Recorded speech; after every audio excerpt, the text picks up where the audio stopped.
Hey guys, what is up and welcome back to another Brawl Stars video, and today we're going to be talking about the new March Championship Challenge coming out on Saturday, March 14th for just one day.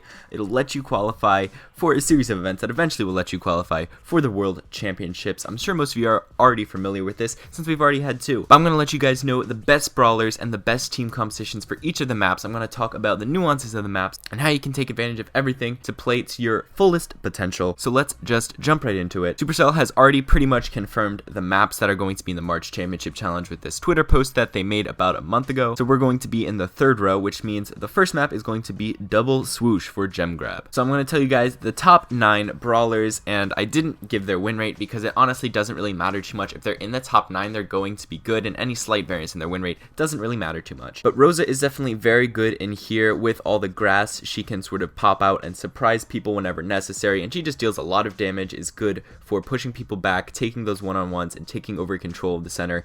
Ems is also really good because she has super high damage, and the area is pretty open, not a lot of walls, so you can definitely take advantage of her attacks that way. Bo is pretty good because he can see in the grass if you have his circling eagle star power, and he just deals a lot of damage if you can use him right. Spike is also pretty good. He deals a lot of damage. His fertilized star power is pretty strong right now, lets him heal up a lot of damage. And you also got the healing star power for Jean, which is why he's pretty good on this map. And just in general, he's very good in gem grab because he can pull people in with his super. So if your opponent is on countdown, you can try to run up on them. You just super be like, nope, and then get them, and then take all the gems, run back to your side, and win the game. Simple as that. Then Mr. P is also in the top 9. He just deals a lot of damage. Right now, he's just pretty broken in nearly every mode. Not much else to say about him. You can see he's even in a lot of the popular team comps. Mr. P is just a very good choice if you know how to play him right. Pam is also up there in the top 9. She's very good on nearly all gem grab maps because her super allows her to really help your team keep control, especially with the Mama Squeeze star power, which prevents your opponents from getting in the range of your healing turret, otherwise they'll take damage. And her attack can output a lot of damage. If you want to know how to actually optimize that damage from the attack, make sure to check out my other Pam guide because I went very much into detail on how to play well with Pam because she's a very high skill cap brawler, so I do recommend you check that video out after watching this one. Then we also got Tara. Her super is just very, very good because it prevents your opponents from attacking for a solid 2 seconds, which is always good when they're on countdown. You can try to hit the person who is carrying the most gems, and that gives you a huge advantage to be able to take them out, get the gems, and start your own countdown. And then of course Sandy is up there because his super is so good and it just lets you take control of a huge area, which is essentially the main goal of this mode. And now overall for this map, you basically just want to focus on using the grass to your advantage because it sort of curves around in a really nice position, so you can have some people push your opponent's head on while you can come in from the side by coming out of the top of the grass. And when you're coming at them from different sides like that, it makes it really hard for them to escape and dodge shots, so it really gives you a huge advantage if you split up like that in your direction. And the grass really makes that easy for this map. Another thing to note is that there really aren't that many places to hide during countdown. Most of the time, if you're not an El Primo with 10 gems, you would just run back to your side and hide in a little patch of grass, but the map seems to be very, very open where you are spawning, and there's not too many patches of grass, so your opponents will probably see you if you are running away. So just keep that in mind, that you want to make sure you're still kind of defending when you're on countdown, although not aggressively pushing on them, still retreating back towards your spawn zone, but make sure that you're not just trying to hide for those 15 seconds because your opponents probably can easily find you. Now the next map is Sunny Soccer, which is the Brawl Ball map, as you might have guessed. And for the top brawlers, we got Nita, we got Rosa, we got Frank. These are all just pretty high damage brawlers. I think you can pretty much understand why they're here. Their supers are just really good. Most of the brawlers on this list too just have really good supers. Tara is definitely one of them. Spike with the fertilized star power is definitely one of them. And Max, of course, with that extra speed you get from her, is very, very useful in Brawl Ball if you use it appropriately. Make sure that you don't try to immediately charge up on the goal. You want to use your super and then wait a couple of seconds, that way your opponents waste all their attacks trying to hit you while you're dodging them, and then you can use the rest of the time on your speed to go up and charge the goal while they can't actually attack you.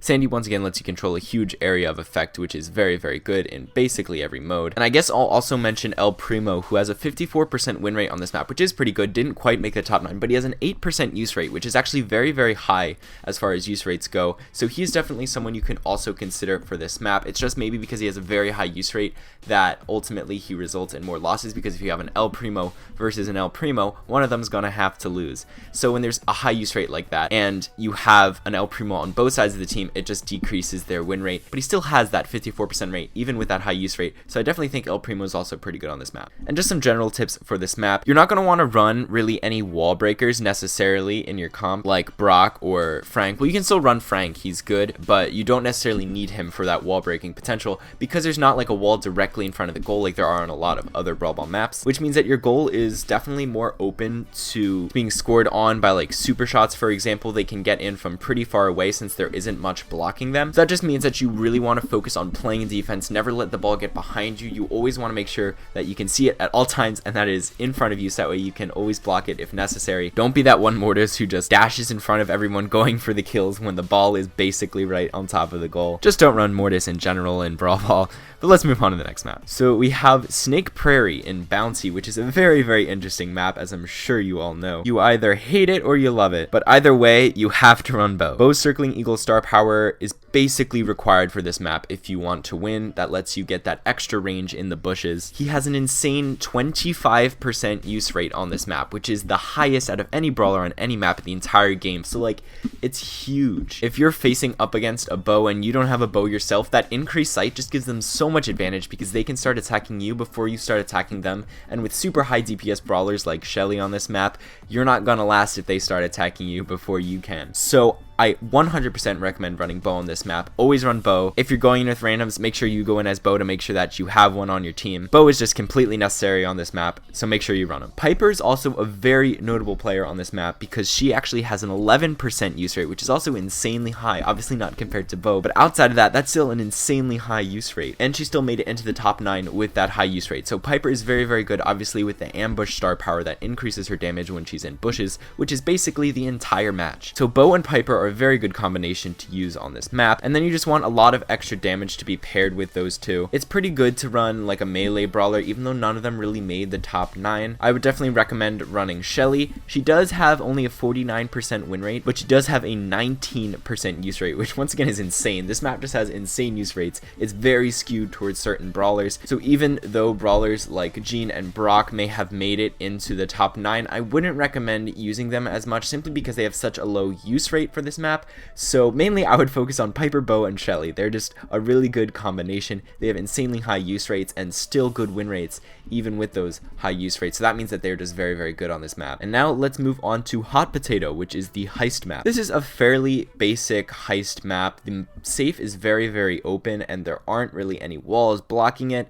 There is that giant patch of grass in the center, so maybe using something like a melee brawler, at least one of them on your team, to sort of take control of that grass in the center would be pretty useful. Bull is just very good in heist in general, and especially on this map because he can take advantage of that grass in the center, so I would strongly recommend running Bull in your comp. I know some of the top comps for this don't actually run Bull, but that might just be because a lot of low trophy players are running these comps, or they haven't been used that much, which is why they have that high win rate. Although some of these still look pretty good. Barley is definitely a very good player on this map, just in heist in general. Barley definitely sees a lot of play. 8-bit is actually fairly good on this map because the safe is so open. He can always hit directly on top of that safe, and the boosted damage does help to get a lot more extra damage on the safe when you are pushing. Even though he does have that slow movement speed, 8-bit might actually be a decent play on this map. Daryl, pretty similar to Bull, that's why he's up there. Brock with that incendiary star power is just very good for getting damage off on the safe. Rico, obviously he's just a long range brawler, can still hit the safe and can knock out people in that center grass area. Dynamite for the same reasons as Barley, and Max is just very good. She has a lot of DPS,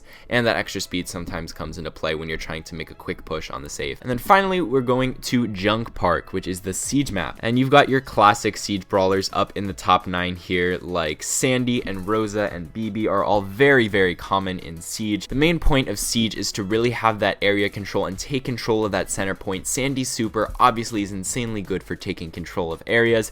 BB is very good for pushing back brawlers, just dealing some damage, and Rosa is just very good at 1v1s. She is always a threat and people will run away from her, so it's very good when you have that in siege. And also Rosa is just very good for helping defend against the robots with the shield that she gets from her super and the extra damage that she gets with her Thorny Glove star power when she's on the offense and attacking your opponent's Ike turret. All very good options. Bull and Daryl, just because they're tanky, they can help defend against the robot and just output a lot of damage if they're on the turret as well. Jean is pretty good because he can have healing if you're using the Magic Puff star power, but he can also just output a lot of damage if you have Spirit Slap. Whichever one you prefer would probably work pretty well on this map, and with his super you can actually pull the bot backwards, which gives you a lot of extra time to defend against the bot without it actually dealing damage to your own Ike turret. And Mr. P, if you have his tin can star power, you can just throw your turret down right in front of the robot when it's coming towards your Ike turret, and it will take forever to take it out, so that just gives you a ton of extra time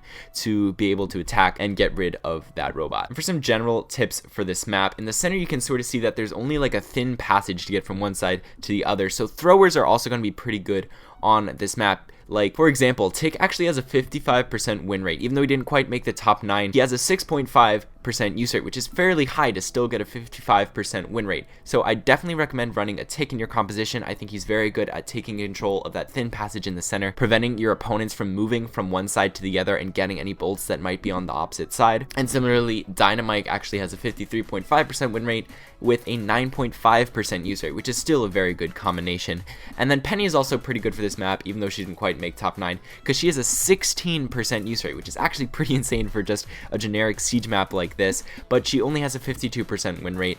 But since it's such a high use rate, that definitely makes perfect sense. Penny is still very, very good with her balls of fire star power. It just has massive area control on siege, so I definitely would recommend running a Penny as well. That's gonna wrap it up for this video, guys. I hope you enjoyed. Make sure to leave a like and a comment down below if you did, and if you learned something from this video, make sure to let me know. I really appreciate hearing from you guys that these videos are helpful, and don't forget to subscribe if you want to see more content like this. But that's all for today, guys, so see you later.